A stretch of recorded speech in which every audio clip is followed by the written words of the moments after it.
Odom Jr. has been singing his way into our hearts for decades.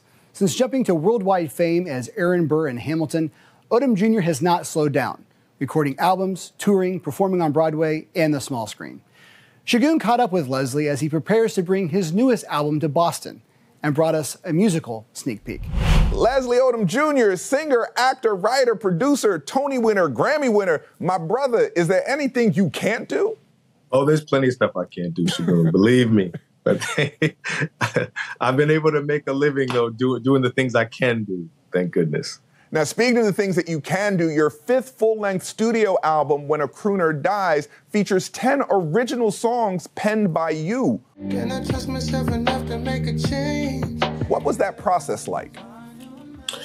It really is my favorite process. I've gathered what, is known in the music industry as a camp. There's a stable of folks, of people that I respect and admire, who answer my call or my text message whenever every few years. I'm like, okay, let's get back together, and I got some new stuff to say, and they help me say it. So I didn't do it alone, but there are people that help me put flesh around these ideas and help deliver them to you. So it's my most personal album to date, and I think just the most professional, fully realized product we've ever put out. I'm very proud of it. Well, talking about personal, you returned to Broadway producing the play Pearly Victorious, a play made famous by Ossie Davis with some, it's a comedy with some heavy themes. Make civil rights of civil wrongs and bring that old Civil War to a fair and just conclusion. Ain't it the truth? What was that like for you to get back onto Broadway, but to produce this time as well as star in it? A dream come true, really. Somebody asked me, somebody smart and, good at their job like you asked me, I think it was the day after I won the Tony Award those years ago. So what's next? What do you want to do next? And I don't know where it came from, somewhere in the subconscious, Pearly. I've always wanted to do Pearly. And I didn't, I'd never said that before. But I was really looking for something harder than what I'd just done. I was looking for something more challenging than what I'd just done, and Pearly definitely was that. So it took us all of those years to make it to Broadway, and we did. Yeah, we opened in September of last year, and we just closed in February. It was just a dream come true, literally, quite literally. Yeah, this dream will also be realized by people who, if they didn't see you on Broadway, PBS is turning this into a television show, correct?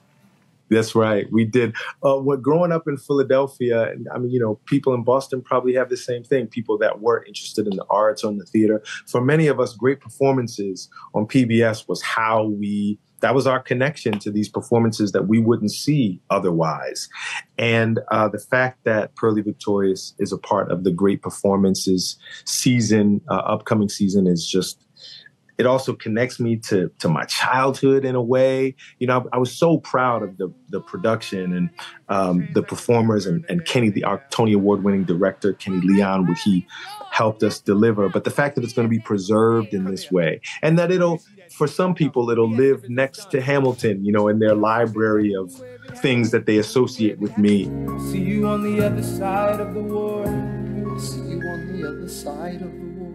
It's just really, really special. You mentioned Philly, you're coming to Boston. Those are both towns that have, American history drenched all over them. And look, Hamilton, you are known as Aaron Burr. You won a Tony for it. So what can the people of Boston expect when you touch town Wednesday, April 24th for this concert? If you've seen me before, it is, if you've seen us before, me and the band before, it is, it's a brand new show, so it's a furthering of that of a relationship together.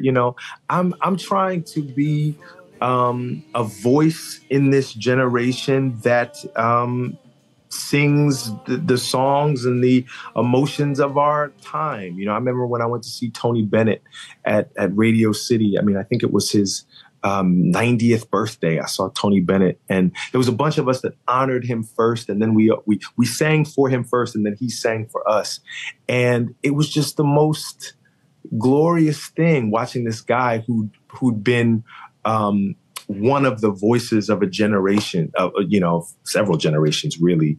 But I'm throwing my hat in the ring to do that for us, whether it's Christmas music, original tunes, Broadway stuff. Our goal is to make sure you leave with a smile on your face. We've done it many, many times before, and this will be no different. Of course, we do stuff from Broadway and the Hamilton stuff. If you've never seen me do that, that stuff is there, but it's also stuff from the albums, and it's a chance to, again, get to know one another better. You mentioned Christmas songs, Broadway songs, American standards, and these songs that you have on your new album. What is your favorite song to sing live? What a great question. I have to say, I mean, Wait For It is pretty special. You'd think, and Hamilton opened 10 years ago. Next year, is 10 years from the opening of Hamilton off Broadway. I know a lot of people only became aware of it, or you only got a chance to see it in the height of the pandemic, once it became available on Disney Plus. So it's been a long time that I've been singing that song. But the fact that, I was a kid growing up in Philadelphia dreaming of a life that looked something like this. And the fact that I have a few songs that people associate with my voice, the fact that I've been able to get any distinction, carve out any distinction for myself in the business is just a great honor and a joy. Every time I sing Wait For It, I feel so lucky that I am associated with such a brilliant song, such a brilliant piece of material that Lin-Manuel gave me and all of us. I gotta hear a couple bars of your favorite song. Segun, I'll do it for you. Don't show this to nobody else, but everybody else you can see it when we come to Boston. Theodosia writes me a letter every day. I am the one thing in life I can control. I am inimitable. I am an original. Oh, you gave me a couple bars. Listen, I was going to go into my Theodosia bag, but I am so thankful for you joining us here today. As I said earlier, you are an incredible artist, and just talking to you now, an even better person. Much continued success, and all of Boston is awaiting your journey to us, April 24th, Wednesday, at the Colonial Theater. Leslie Odom Jr., thank you so much. Appreciate you. Thank you, Segun. For daily access to Boston Globe Today, all segments and episodes are available on demand in the Boston Globe app by clicking Watch.